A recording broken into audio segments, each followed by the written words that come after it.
ऐसे में हर एक इंसान के ऊपर नजर रखना और उसकी तलाशी लेना बहुत मुश्किल था। और उसी भीड़ में ना जाने कैसे वो बूढ़ी औरत ग्राउंड के अंदर तक पहुंच जाती है। लेकिन उसका ग्राउंड के अंदर तक पहुंचने का क्या मकसद था, इसके बारे में किसी को कुछ भी पता नहीं था। लेकिन तभी पब्लिक के अंदर सिविल ड्रेस में जो कमांडोज थे, उनमें से किसी एक की नजर उस बूढ़ी औरत के ऊपर पड़ जाती है। इसके बाद तुरंत हाई अलर्ट मैसेज क्रिएट किया जाता है और किसी भी तरीके से उस औरत को पकड़ने की कोशिश की जाती है।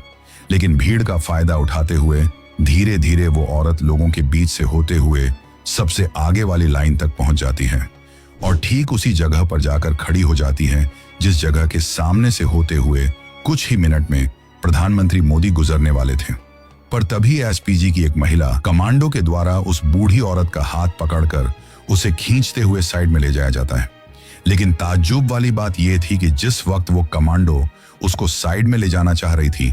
उस वक्त वो बूढ़ी औरत वहां से बिल्कुल भी नहीं हिलती है और जबरदस्ती वहीं पर खड़े रहने की कोशिश करती है, जिसके बाद बलपूर्वक वो कमांडो उसको वहां से खींचते हुए साइड में लेकर जाती है और फिर बाकी के कमांडोज के द्वारा उसे एक सीक्रेट जगह पर ले जाया जाता है ताकि पब्लिक में किसी को भी इस बात की भनक ना लगे। और फिर रैली के अंदर नारों का इतना ज्यादा शोर था कि किसी को भी इस बात का एहसास ही नहीं हुआ कि कुछ ही मिनटों में वहां पर हुआ क्या है। हालांकि तभी धीरे से प्रधानमंत्री मोदी तक भी यह खबर पहुंचा दी जाती है कि वो स्टेज से आगे पब्लिक तक न जाए, क्योंकि कभी कभार मोदी खुद से ही पब्लिक से हाथ मिलाने के लिए और उनका अभिवादन करने के लिए उनके बहुत करीब तक चले जाया करते थे। लेकिन इधर जैसे ही उस बूढ़ी औरत को साइड में ले जाया जाता है और उसकी तलाशी ली जाती है, तो तलाशी लेने वाले कमांडो के हाथ कांप जाते हैं, क्योंकि उसने कपड़ों के अंदर अपने आप को पूरी तरीके से एक टाइम बम से कवर कर रखा था और उस टाइम बम की डिजिटल स्क्रीन पर अब सिर्फ कुछ ही मिनट का टाइम बचा था। पर उस बूढ़ी औरत के पास कोई भी रिमोट नहीं था। साथ ही उसके हाव भाव और बोलचाल को देखकर भी सुरक्षा एजेंसियों को यह समझ में आ गया था कि यह कोई पढ़ी लिखी औरत नहीं है, बल्कि इसको तो एक मोहरा बनाकर यहां तक भेजा गया है। इसके बाद बम को रिफ्यूज करते ही उस औरत से सख्ती से पूछताछ की जाती है, जिसके बाद वो सारी बातें उगल देती हैं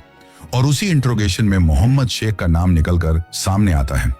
पता चलता है कि मोहम्मद शेख धर्म की आड़ में आतंक फैलाने वाले पॉपुलर फ्रंट ऑफ इंडिया यानी कि पीएफआई का हिंदुस्तान की सरजमीन पर एक एजेंट था। इसके साथ ही यह भी पता चलता है कि उस दिन प्रधानमंत्री मोदी के ऊपर वो फिदायनी आत्मघाती आतंकवादी हमला सफल होते ही उस बूढ़ी औरत की तरह ही वो बाकी के जो 4 लोग थे, वो देश के बाकी के अलग अलग शहरों में बम ब्लास्ट करने वाले थे, ताकि देश में ऐसी स्थिति बन जाए जिसको संभाला ही ना जा सके। लेकिन वो 4 लोग कहाँ थे, इसके बारे में उस औरत को कुछ भी पता नहीं था। ऐसे में उसी रात को सुरक्षा एजेंसियों ने शाहीन बाग के उस इलाके से मोहम्मद शेख को उठा लिया था।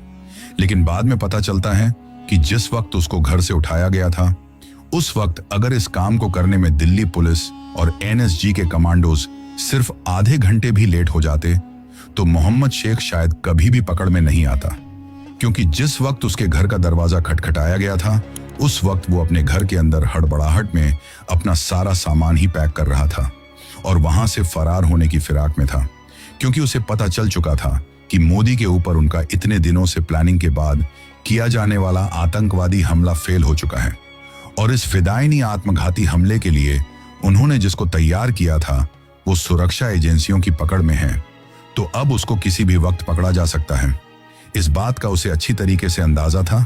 लेकिन फिर उस रात उसको वहां से उठाते ही बाकी के 4 लोगों की जानकारी भी सुरक्षा एजेंसियों को लग जाती है, जिसके बाद अलग अलग शहरों से उन 4 को भी बेहद सावधानी से पकड़ लिया जाता है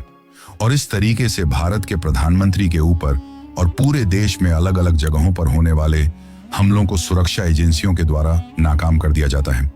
और इन सब में भारत के राष्ट्रीय सुरक्षा सलाहकार अजीत डोवाल और दिल्ली में चाय की दुकान चलाने वाले महेश का बहुत बड़ा हाथ था,